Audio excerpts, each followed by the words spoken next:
பாரு வந்து ஃப்ளைட்டில் வந்து இறங்கியாச்சு. இன்னும் செட்டுக்கு போகல. வேறு லெவலில் வந்து மக்கள்லாம் கொண்டாடுறாங்க. எப்போ வருவேன், எப்போ பார்ப்போம் அப்படின்னு. கமருதீன் ஆல்ரெடி அங்கே ஷூட்டிங்கே முடிஞ்சுங்க. கமருதீனை வந்து ஸ்டேஜுக்கு கூப்பிட்டு ஷூட்டிங்கே முடிஞ்சிச்சு. கமருதீன் வேறு லெவலில் வந்து உள்ளே வந்து பேசியிருக்கான். சாரி சார், இது மாதிரி நடந்துருச்சு, இது மாதிரி நடந்துருச்சுன்னு சொல்லும்போது, இப்படி தாங்க நடக்கும். விஜய் சேதுபதி சொல்கிறாப்புல, மாமாபதி இந்த மாதிரி தான் நடக்கும். ஸோ சம்டைம்ஸ் வாழ்க்கையில் இப்படி தான் இருக்கும். இதுலேருந்து தாண்டி தான் நீங்கள் வரணும். ஆமாம் சார், எனக்கு இது மாதிரி நடந்துருச்சு. ஸோ இப்போ தான் நான் கற்றுக்கிறேன், சில விஷயங்களை புரிஞ்சுக்கிறேன், பண்ணுறேன். ஆனால் நான் விளையாண்டது அந்த நேரத்தில் எனக்கு என்ன தோணுச்சோ ஜெனுவனாக நான் வந்து எந்த மாதிரி ஆக்டிங்கும் கிடையாது, நடிப்பும் கிடையாது. நான் எப்படி இருந்தனோ அப்படியே இருந்தேன். நான் வந்து பாருவோட கேமை வந்து நான் மறைச்சி, ஸோ அதை வந்து வெறுத்து அதை கூட சேராமல் திரும்ப போய் நான் தான் மன்னிப்பு கேட்டு பாரு கூட சேர்ந்தேன். அந்த வாரத்தில் விளையாண்டேன். ஸோ பாரு உண்மையிலேயே நான் லவ் பண்ணதுனால தான் அது நடந்துச்சு. அந்த மாதிரி தான் சொன்னான்.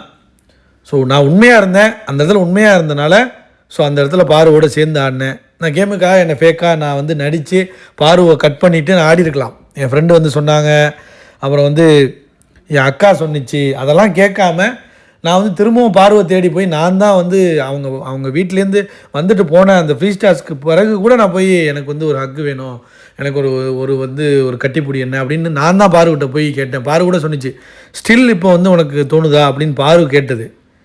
பார்வை கேட்டு அதுக்கப்புறம் போய் கமருதீன் கட்டி பிடிச்சிருப்பான். ஸோ ஆனால் உண்மையிலே ஜென்யூனாக தான் இருந்திருக்கான். இப்போ கூட வந்து அவன் வந்து பார்வை விட்டு கொடுக்காம தான் இருக்கான். ஏன்னா நீங்கள் வந்து பார்த்தீங்களா, இன்ஸ்டாகிராமில் போய் ரீசெண்டாக ஃபாலோ பண்ணியிருக்கான். பாருவோட இன்ஸ்டாவை போய் கமரு ஃபாலோ பண்ணியிருக்கான். எல்லோரும் சொல்கிறாங்க பேசுனதில்ல, பேசிக்கிட்டு இருக்காங்க. ஆனால் ஒரு டிஸ்டன்ஸு. ஸோ இவனுக்கும் வந்து மகாநதி சீரியலில் வந்து அடுத்து லீட் கொடுத்தாச்சு. நிறைய வாய்ப்புகள் கிடைக்கும் எல்லா டெலிவிஷன்லேயும். ஸோ இந்த ரெட் கார்டு இருக்கிறதுனால அவங்களுக்கு வந்து பல இடங்களில் போகிறதுக்கு வந்து ஒரு பிரச்சனையாக இருக்கும். ஸோ அதையும் வந்து கமருதீனை கிளியர் பண்ணி விட்டு அவனை கொஞ்சம் ஓரளவு வந்து இதெல்லாம் நியாயப்படுத்தி அனுப்புகிற மாதிரி தான் பிளான் பண்ணியிருக்காங்க. ஸோ பாரு வந்து அவன் விட்டு கொடுக்கல. ஸோ பாரு உண்மையாக லவ் பண்ணனால தான் இந்த அளவுக்கு எக்ஸ்ட்ரீம் போய் என்னென்னா, சாண்ட்ரா வந்து உள்ளே உட்காந்து என்ன சொன்னிச்சு, வேறு லெவலில் ஒன்று வந்து கேவலமாக சொன்னிச்சு. நீங்கள் 2 பேரும் காமம் பண்ணீங்க அப்படின்னு இத்தனை பேர் பார்க்குற சொல்ல அந்த காருக்குள்ளே உட்காந்துக்கிட்டு ட்ரிகர் ஆகிட்டான். அஃப்கோர்ஸ் ட்ரிகர் ஆகிட்டாங்க. அந்த இடத்துல வந்து பாரு 2 பேருமே ட்ரிகர் ஆகிருந்தாங்க. அந்த கேமோட பீக்குங்க. 90 நாளில் எப்படி இருப்பாங்க, அவன் மனநிலை எப்படி இருக்கும். அதுவும் 2 பேர் லவ் பண்ணுறாங்கிறது அக்யூசேஷனு என்னென்னமோ பண்ணுறாங்க, காஜி பண்ணுறாங்கன்னு சொல்கிறாங்க. என்னென்னமோ அக்யூசேஷன் வைக்கும்போது 2 பேருக்குள்ளே இந்த சாண்ட்ரா ட்ரிகர் ஆகிட்டு ட்ரிகர் இன்னும் ஏற்றுறா. என்ன சொல்கிறான்னா, நீங்கள் 2 பேரும் காமம் பண்ணுறீங்க. காமம் அமுருதீன் சொன்னால் எவ்வளோ கோவம் வரும். அப்போ புருஷனை சொன்னால் பொண்டாட்டி கோவம் வருமா இல்லாதா?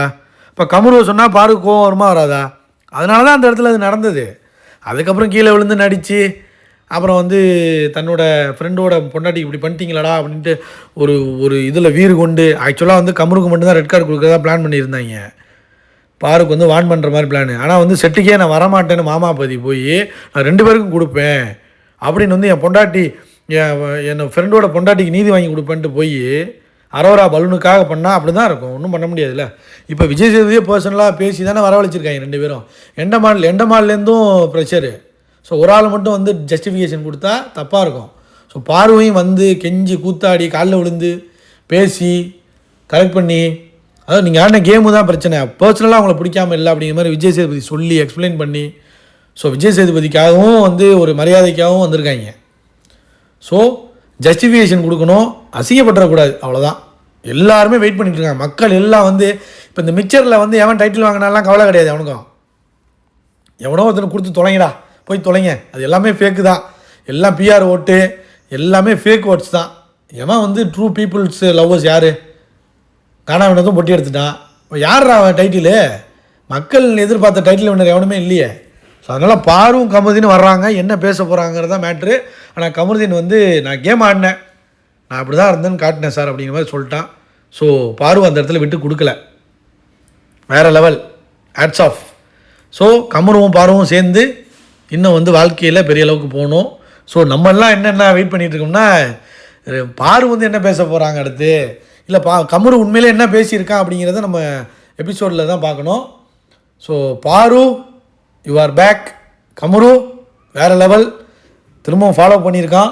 கண்டிப்பாக 2 பேரும் எப்படா கல்யாணம் பண்ண போகிறீங்க அதை முதல்ல சொல்லுங்கடா. அதை சொல்லிட்டீங்கன்னா நாங்கள் வந்து ஒரு கன்க்ளூஷனுக்கு வந்துடுவோம்ல. லைக் பண்ணுங்கள், ஷேர் பண்ணுங்கள், கமெண்ட் பண்ணுங்கள்.